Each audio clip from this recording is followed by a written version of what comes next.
Hey there everyone, Dr. Beth Westy here. I was recently asked this question about the exercise versus nutrition focus for losing weight. And the gal phrased the question is it really 80% nutrition and 20% exercise to lose weight? Do you really believe that? Is that your experience, everything else? And I know I have talked about this before and referenced this specific thing where you're like, oh yeah, if you focus 80% on your nutrition, it's more what you eat versus how much you work out. I've even talked about things like, you can't outrun your fork. You can't outrun a bad diet. Like all these phrases saying you can exercise all you want, but if you don't get this eating piece under control, you're not going to make progress and keep that progress. Abs are made in the kitchen. That's another one. So the thing about this is it's not wrong necessarily. I just feel like this is missing some things. So when we talk about getting a result, is it really 80% nutrition, 20% exercise? Like that's the only factor that's going to get your results. That's the problem with that. 80 and 20 equals 100%. So that would be 100% of your effort going into getting a result. So for those of you that have been like, yeah, I've been doing that. I've been getting to the gym. I've been working out. Okay. Yeah, I've been doing that. I've been really tight on my nutrition. I have been eating clean. I have been eating salads. I have been, cutting out sugar, cutting out alcohol. I did all of these things, yet I'm not getting anywhere. You're missing whole other chunks, right? So here's the other piece. I'm going to erase these. And this is actually what is more accurate, especially for women. Especially for women. At least half. So I'm going to change this. I got real excited with that and it didn't turn out well. Okay. So if that was 80 and 20, I'm going to change it and I'm going to make it 40 and 10. 40 and 10. That's only 50%. What's the other 50%? The other 50% here, the other 50% is going to be made up of your physiology. I majored in that, so I'm so excited to talk about it. Watch it. No one else watches the video after this. Physiology. Nope, I'm out of here. Hate science. Nope. I mean your body physiology. I mean your physical reaction to things, right? So this is going to be things like your stress, your sleep, your energy, your muscle. And all of these things also impact how much muscle tissue you have. Spot, are you okay? Calm down, puppy. He is making a bunch of noise over here. Stress, sleep, energy, muscle, gut, your gut health. And then, of course, the shining glory here of your hormones. Of course, hormones and everything impacts each other, all of that. That's a big, big, big piece of it because your body's reaction to exercise and how much nutrition you need does change throughout the month with your hormones as well. Isn't that fun? It's super fun. So that's really one of the things to look at and focus on when you're looking at, I want to get healthier, the new year is coming, new year, new me, yay. What am I going to do, etc. Okay. Yes, you need to have exercise movement. There's so much benefit to your health, your body frame for, lift heavy, get some movement in, get your cardio up, get stretching in, right? Again, these are things where I'm like, if you're going to exercise, there's important pieces for women in terms of like bone health, muscle health, all that stuff that's super important to address. Make sure you're stretching. Make sure you're taking care of your body frame. You can't go lift heavy and then not stretch. You're going to damage your body. Don't do that. The nutrition piece. Yes, more is weighted on nutrition about eating because it impacts everything, right? And you can work out once a day. How many times a day do you eat? You eat more often during the day. So there you go. That's why you have to put more focus on it because it's so easy. to get off track with that, right? But the other 50% of it really is this physiology piece of how your body's working and functioning. So these are the things that I work with women in the 12-week challenge on. If you are not sleeping, or your sleep is interrupted, or you're getting hot flashes, things like that, that's going to affect your results as a whole.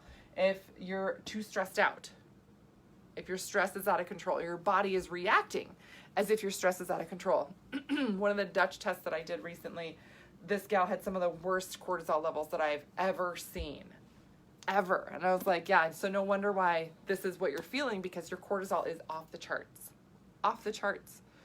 Not something she would have known had she not taken that Dutch test. I have more info on that on my website.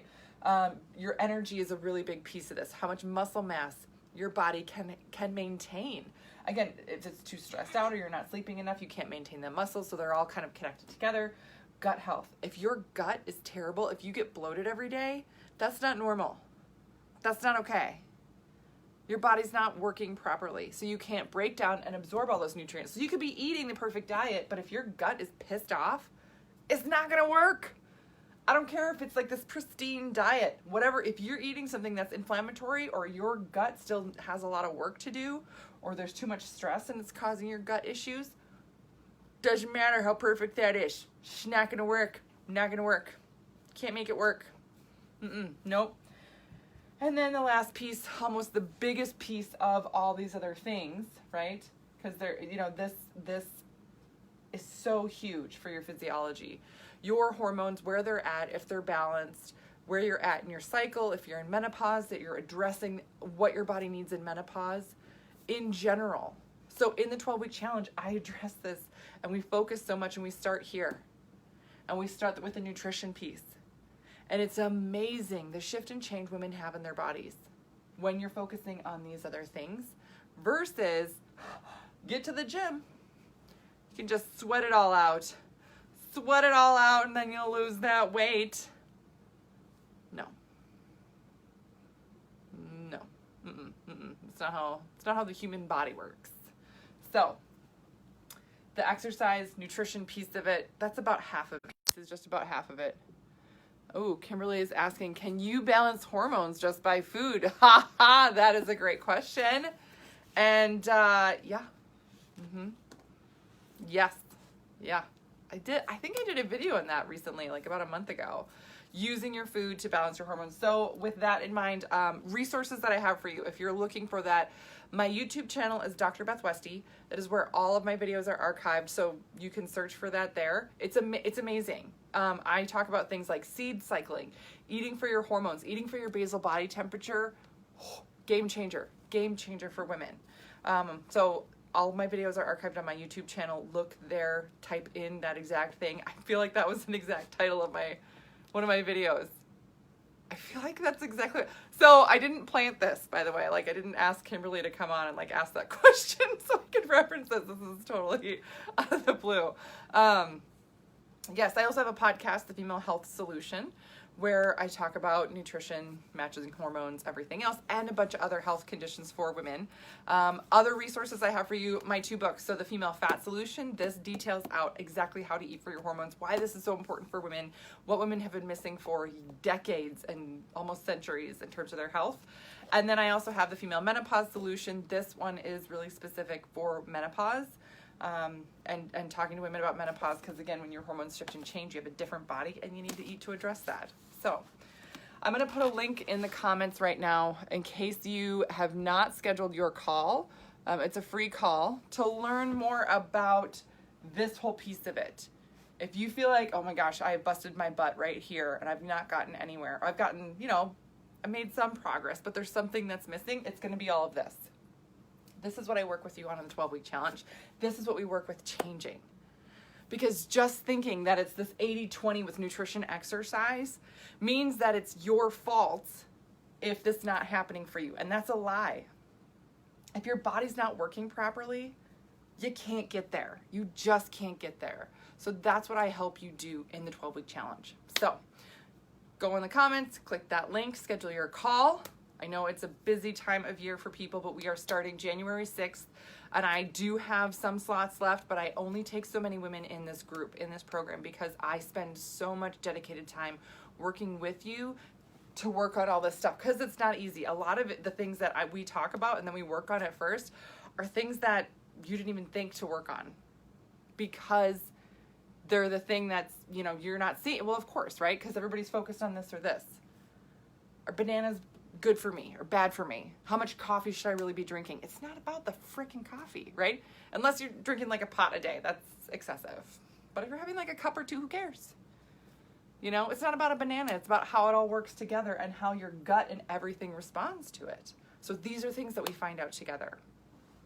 Anyway, all right, so that's what I got for you guys tonight.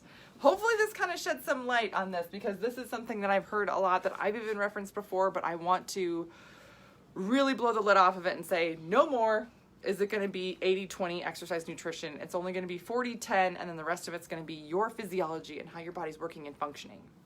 That's going to make that journey so much easier. All right, I hope you guys have a great rest of your night, and I will see you later.